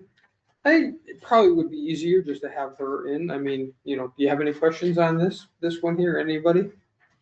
No, I think the biggest question was, what I mean, does it fall within the parameters of? As a consultancy. And so with the bridge, it was very clear the consultancy was step one of the construction and the rehabilitation and. Right, and which, right. And this maybe is a steward question. If this consultancy does not result in a rail trail construction, do we then rescind the fund? Is it still covered? See, go ahead, I'm sorry. So as part of that, is this just step one of a defined multi-phase project? We'll get it designed and then we'll get the money to build it? Or is this just we'll bring in engineers just to see if the idea will work? Is it a standalone by itself kind of thing? So that would be a steward question. And this would be under creating, correct? Right, like creating open space or. Yes. Would look to do that. Right. So again, if you've got a study and your study doesn't work because you're like, oh no, it didn't pan out. I mean, because this is just the data of it all. Right. I don't know that that's, unfundable. I mean, because I think you have to research it, but, right. I mean, to me, it seems like this would be the first step in seeing if you can create something in a place where it's, not that obvious. I don't know. It's a question for Stuart. What do you Well, mean? But the Go ahead. trail is already there. Yeah, well, that's what I Right, was saying. the trail is already there, and I think this is an important thing for the state. The state is pushing hard for this Yeah. connection, this rail trail. So I think, you're doing this, and the state's gonna come in and they're gonna do their own study later on down the road, if and when they decide that they wanna complete or add on or grab a hold of this and make that part of the rail trail system. And, I think. Isn't it all the towns that are doing this? All the separate towns are funding their own rail trail. That's how I've been following this project a little bit. It's what it seems like to me, but I obviously don't know what. I think the towns are funding their spurs off Yes. of the main rail trail, but Okay. I believe this to me would be where the main rail trail in Belchertown would be. Yeah, I agree. That's where it would be for sure. Yeah. So, I mean, if you had a spur off of this that took you, to the Quabbin, yeah, that may be something that the Greenway would do, and that would be something that I think this would be a great idea to fund. So. But just to tag onto this as part of the. Well, I can't remember what town it was, but one town just built a bridge in their town for the rail trail. That's why I'm asking. So you think if we didn't fund this, the state would come in and deal with it themselves, or? I think the state is pushing hard for this on their own, and they're gonna make it happen. It seems like between Ware and North Belchertown is like the only spot of this trail that hasn't, we're like the last holdout here. Right. So. Because we want them because to some of come, it- like, you want it, you pay. Well, no, because this happened, I don't know, probably 20 years ago. Yeah. That they pushed for the rail trail, and there's a lot of It did not go through. private ownership Yeah. on where the land is. Yeah. Still private ownership. I know there is, right. Yeah. And so, that is where you need the state to step in and do an eminent domain. Yeah, I mean, I don't know exactly how much private ownership there is, but it seems like it's not a gigantic spot. You can get wherever our rail trail ends, I forget exactly where it ends, I guess behind Chestnut kind of, like, or right here by Piper Farm, right? You can get from there to the Noratuck Rail Trail fairly easily road wise. I don't know, I'm in support of the That's the project. whole idea, overall. is the road, they want Yeah. to avoid the road. Yeah, until those, I mean, eventually 10 years we'll get a request to buy those pieces of property for the rest of the rail trail. I don't know. What do you guys all think on this one? I mean, I like this one. It's a question for Stuart. If, Yeah, to if, see if if, it's fundable. if this is coverable, if it's within the CPM availability, then I would like to pursue it. Yeah. I think it's like gonna be, I personally think it'll be an economic driver in the town. Like, you're gonna have people that are gonna wanna do that whole rail trail. There's gonna be like Oh my little gosh, businesses crazy popping up good. here and there. I mean, I think it's a There's massive gonna be even opportunity. more of the Pan Mass challenges. Yes, yeah. Just all over the place, because there are already so many now, that it's like everybody, go from Belchertown to the other side of Belchertown. and be done. All right, so we guess we did that, and we just gotta, maybe have David consult with the Community Preservation Coalition and make sure that this is a fundable project.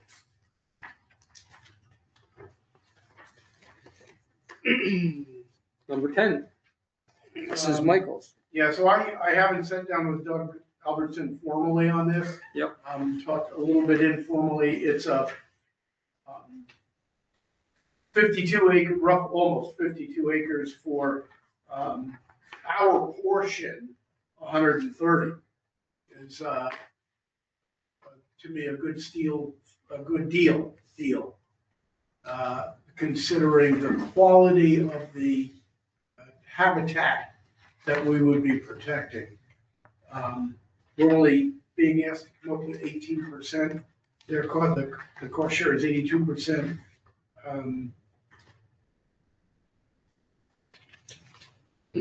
It's a nice piece of land to conserve. And not for us, but for the wildlife and for the habitat. See, this is. Got a lot of cost sharing in this one. This is what Yeah, I'm it's cheap at talking half the about. price. Right.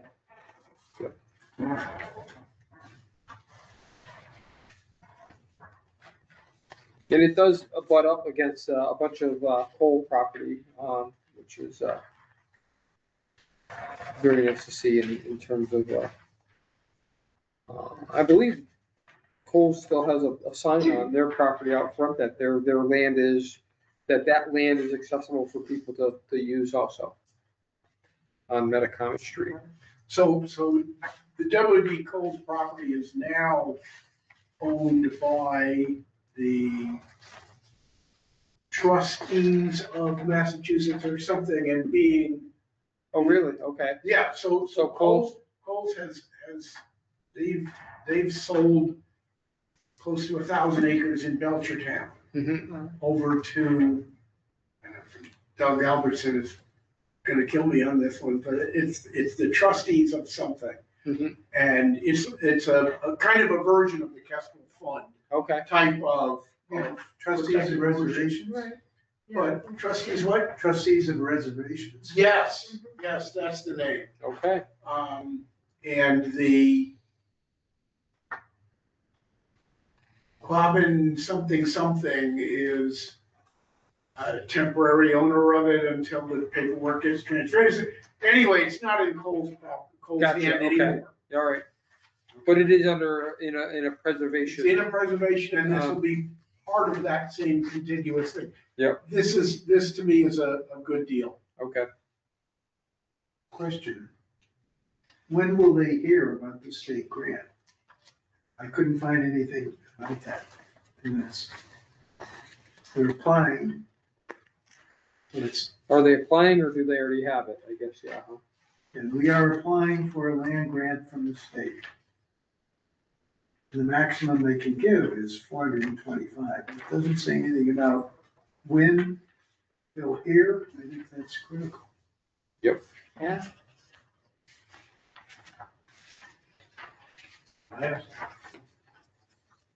Right. What happens if they don't get the land grant?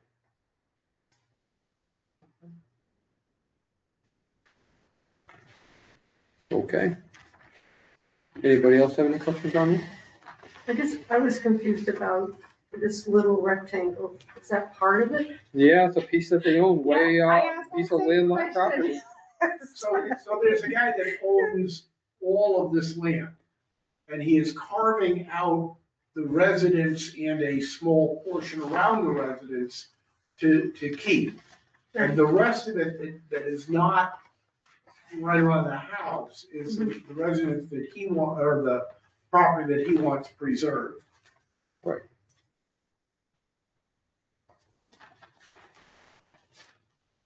Okay.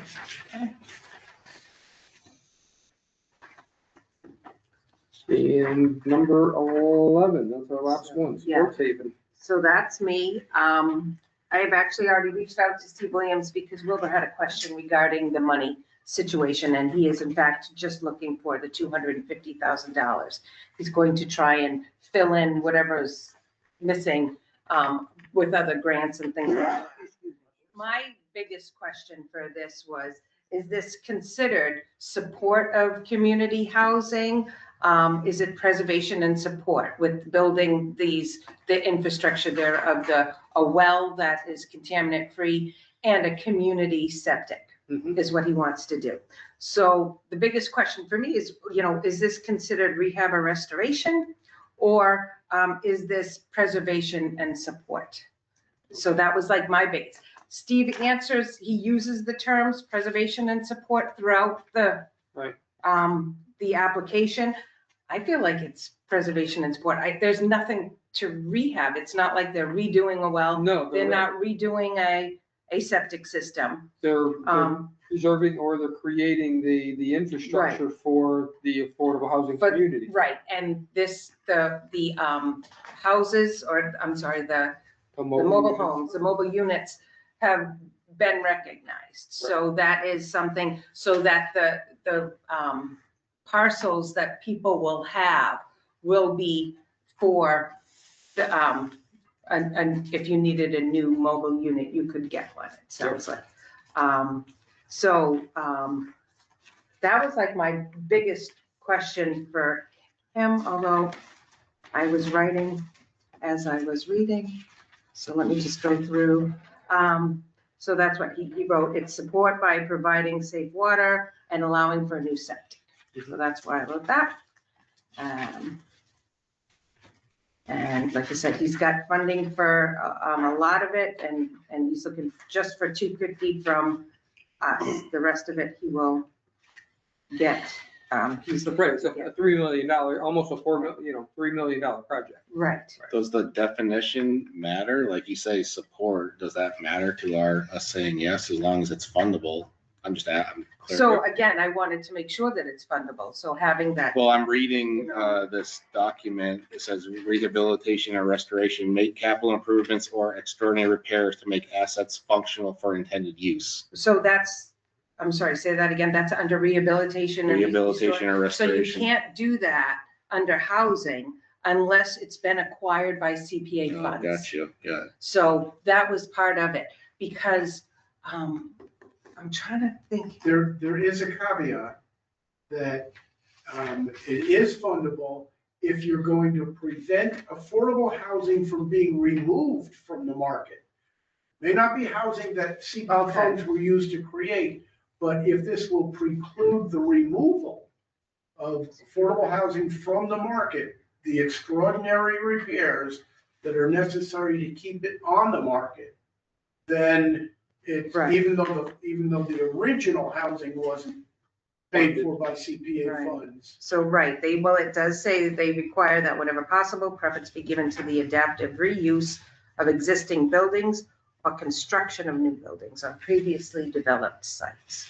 Yeah, because support is something different on this document, at least. It's like provide grants, loans, rental assistance, security deposits, that type of thing. For community housing.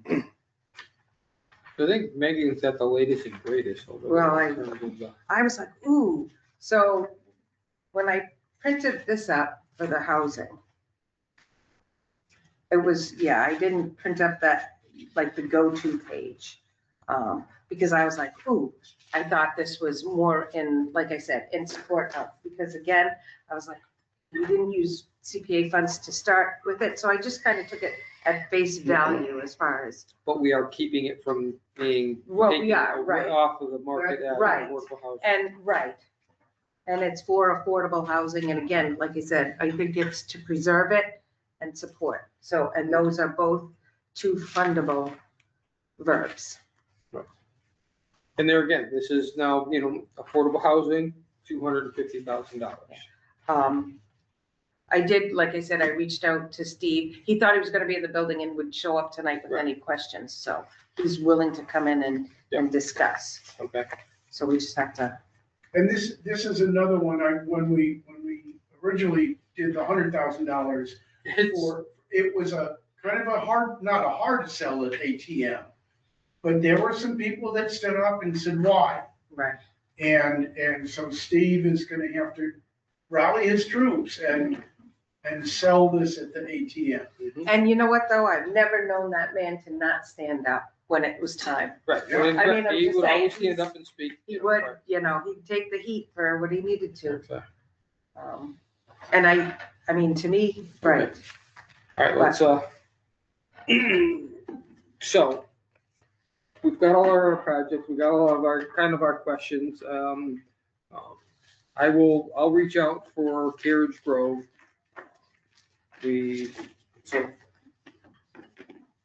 Meeting dates, so let's look at, I'm gonna jump around just because I'm gonna ask about a meeting date and whether or not we want to ask for another applicant to come in. So December has, as I was saying, 5 Tuesdays, so December 30th is the next Tuesday. We don't have a meeting, planning board doesn't have a meeting. We could grab that because of our timeline here and see if we can get a couple of people in on here, because we lost our December 2nd meeting because of snow. And then go from there and then do the 30th and then the 6th again, or is everybody available on the 30th? You guys want to do a meeting? I am available on the 30th. All right, so then let's try to get one in on the 30th. And so I will we'll do not the be here on the 30th. 6th. How's that? I will not be here on On the January 6th. 6th. Okay, so, I'm okay, so that makes the 30th even all that much, more important. So let's try and get in, Linda, Kyle, and Doug Albert. Who was the other one that we were Doug. talking about? Yeah, because Doug was in on some of these other things, for the 30th, for those, questions that we may have for, that group, and then we'll regroup at that meeting and see if we can do an invite for either the 6th or the 20th for some of the remaining people. Okay, since there's a few people in a few different, these projects, I will talk to Kyle and Linda tomorrow. So, okay, Yeah, Doug has, I'll talk to Doug.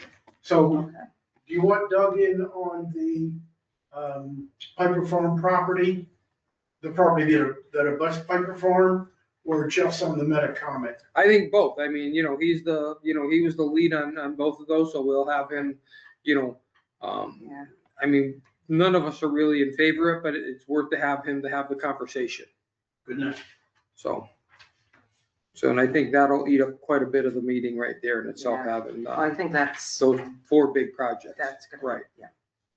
And then we'll try and grab Steve in here either on the 6th or the 20th of next year. And Well, if maybe you we'll hold a get- meeting on the 6th, let me know, because I can, well, right, or we'll, if you're not gonna be here, David's not gonna be here, because I was thinking of, both Steve and Leanne, so we'll try and maybe schedule them for the 20th.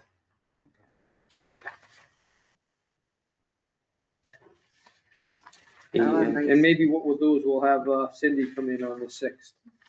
That would be a good one. okay. And then at that point, we'll see where we'll see where we're at with, either the bleachers, well, actually the Well, bleachers, are Kyle not, but can the, talk right, about it on the 30th. right. But maybe we'll maybe look at grabbing the Little League on the 6th. Okay. If that's a fundable project.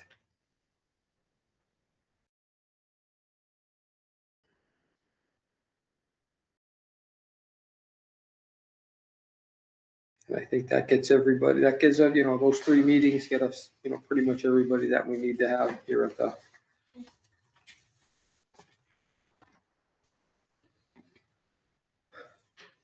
So you guys all got our illustrious preliminary estimates for money. Yeah. You all understand where we're at and how much we have. So literally we have, one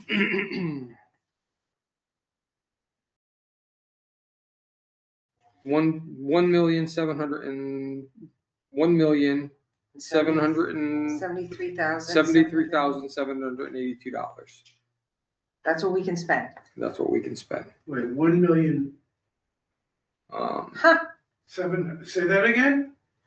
$1,073,782. 1073782. 1,073,782. It's a little disappointing in the housing part. I thought we'd have more. So there's 800,000 in the unreserved. Correct. Mhm. There's 102 in the open space, 110 in the historic, Mhm. and 300 in the community housing. Correct. So 3, 4, 5 is 101.3 million. I'm not coming 1,073. Because, okay, so hold on a minute. Let me go through this again. Yeah, So currently, right now, what we have in the bank is 807,489. So the blue line is what we have right now in our bank. And then in the reserve accounts, we have 49,000 in open space. We have 58,000 in historic, and we have 253 in community housing. All right, so you're not counting, I don't count, you're not counting the. I'm 52. not counting next year's money. Okay, and we are not spending next. Correct. We're not spending next year's money.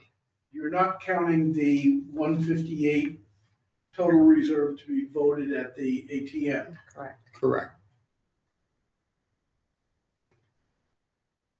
Okay.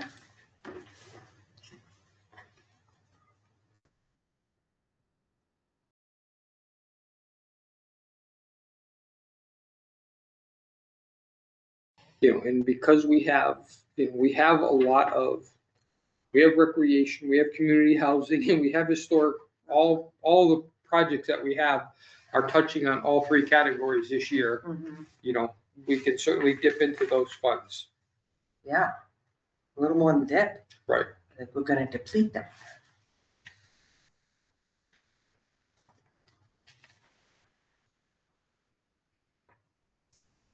But there again, like, looking at Wilbur's chart here, it's a, $63 million Ask. project total. Wow. I'm sorry, 64 million project total.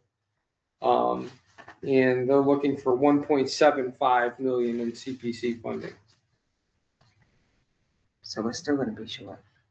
But that's we're not thrown off funding by it. Carriage Grove. Correct. Yeah. That's the outlier that. Right. Yeah. Well, I mean, the Well, Carriage it's still Grove gonna be- and,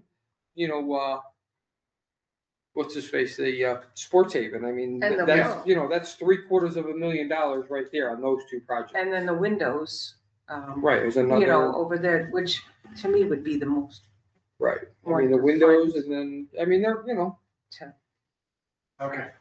yeah, the windows are another, $250,000, and then the new rec center in town is another 300,000, or that's the land over there, so. Okay, the new rec center, I'm like.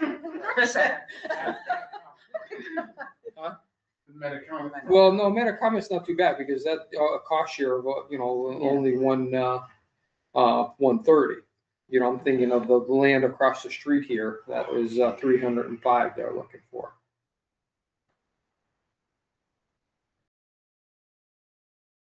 So. All right, so let's see here. So who's gonna reach out to, so you're gonna reach out I'll to reach out to Doug? Doug. And who's gonna reach out to Kyle and, Wilbur said he would. Kyle and Linda?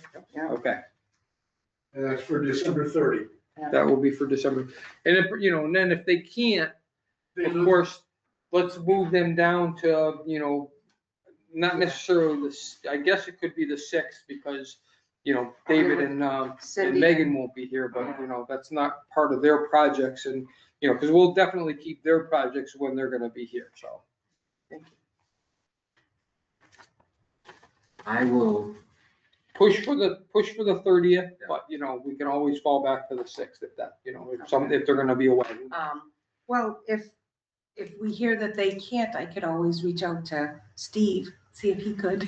Right, there you go, exactly. you know, Right, like- We can bump him up. Right, exactly, you so, know, right. like, so Yep. just let So, us. right, do you that know, sooner than just- later, so then this Yeah. way we I'll can do that maybe shuffle tomorrow. some. I'll send an Right. email to everybody that says, look at. they- Perfect, Okay. and then if it's a no, I'll reach out to Steve. All right. So we just kind of did our budget. I have no bills. Project updates, I don't have any other updates on previous projects right Nothing now. from the high school, you haven't heard That's whether or all I not asked, yeah. their well is going to be closed? I when the- did not, sorry, I dropped, I did No, not. I reached Did out. you drop the No, I ball? did, no, I No, you reached did out on not. that. I You reached did out not and drop I the didn't hear ball. back from that. I feel I like. did reach out on that. And I'm just gonna say this, whether you like it or not, or you wanna fire me, but you know, when you give a 1-question quiz and the student doesn't respond, it's an F. It's a 0, just so we're clear. Okay, I know that they drilled a well. I don't know if you've been. no, my question was about, Yeah, I know, I understand. I'm just giving you an additional update. If they Okay. drilled a well, the first well didn't produce the water, so it was gonna, so they're drilling again. oh, really? About 25 feet away from the other one, so I Okay. drive by it every day. I just figured I'd tell you that. But I was curious too about your question to Right. Brian. It's like, hey, That- what's going that It on? doesn't no question good if isn't- we can't use the well Right. because it's tied into the town Right. water and sewer and, or the Right. town water department and I mean, we can't use it during the drought. That makes no, I don't know yeah, how they determine how much water it's gonna produce originally, but the well they drilled only does 12 gallons per minute and they need 80 to like water the field, Right. so. But the one that they moved? no, Well, no. They they're- drilled a new well and they got 12 gallons. Oh, in they it. only got they're- 12, they're okay. drill- They're 'Cause- drilling again. Oh, okay. But I drove by this morning and there was a big puddle of water from it, so hopefully that's good news. Yeah, right? I Yep, mean, again, Okay. I'm not, just an answer, Yeah. okay. just an answer. is I what we're looking I will for. follow up again, second go around. Or, you know, right, if you need be, I will head to a school committee meeting. Or feet to the fire. I mean, I'll show up and ask. It's Okay. not, I don't think it's out of line. I don't think it's out of line. So, we have minutes now. We have minutes of October 21st, 2025 that were amended. Everybody's had Yeah, a nobody chance to caught me. review and so I Nobody will caught make a the motion October that we 7th. approve the minutes of October 21st, 2025 as amended. Do I hear a second? Second. Any Yeah. further discussion on that? All in favor? Aye. Opposed? Abstentions, okay. And then we have minutes of November 18th, and let's see here, myself, Megan, Wilbur, Michael, I'm sorry, myself, David, Megan, Wilbur, so Michael was the only one that was not here, so, I'll make a motion that we approve the minutes of November 18th, 2025 as written. Do I hear a second? Second. Any further discussion? All in favor? Aye. And I did check the date on that one. Opposed? Abstentions? I will abstain. Okay. Well, can't he just approve them? even Yes, you though- can vote to approve the minutes. You're voting to approve that the minutes were accurate and correct. You're the one that pushed on that there. That, you know, yes, it passes 8-0-0.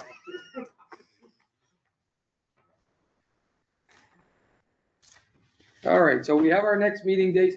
Wilbur, tomorrow morning, get your Yes. agenda out for our, December Well, 30th. it's gotta be by Monday. We looked at the dates. that's right, because of all the holidays and everything else, so Yeah. you can do that tomorrow. I can do that. I'll Cool. send it to you tomorrow. All right. Well, actually, you have to maybe wait till you hear back from our recipients that who we're having in, so. But, you know, definitely by Thursday, Friday at the very latest. Just So if you get. put out the agenda and just say if available. There you go. Perfect. Don't wait on them. Just say as available. Right, because we're gonna get somebody in so, right, you know, applicants as available. Yep. You can always cancel it. You have to, but securing the date is more important. Well, I'm gonna know about Linda and Kyle tomorrow morning. You will, but you know, there again, maybe not Doug or then, you know, Steve Williams, however, so whoever's available, we're gonna get them, you know, at, you know, whoever and whenever we can get them here. So, cool. Anything else? I'll make a motion to adjourn. Do I hear a second? I'll second. All in favor? Aye. Thank you, everybody. Good night. I'm gonna get you that, yeah. Stop recording.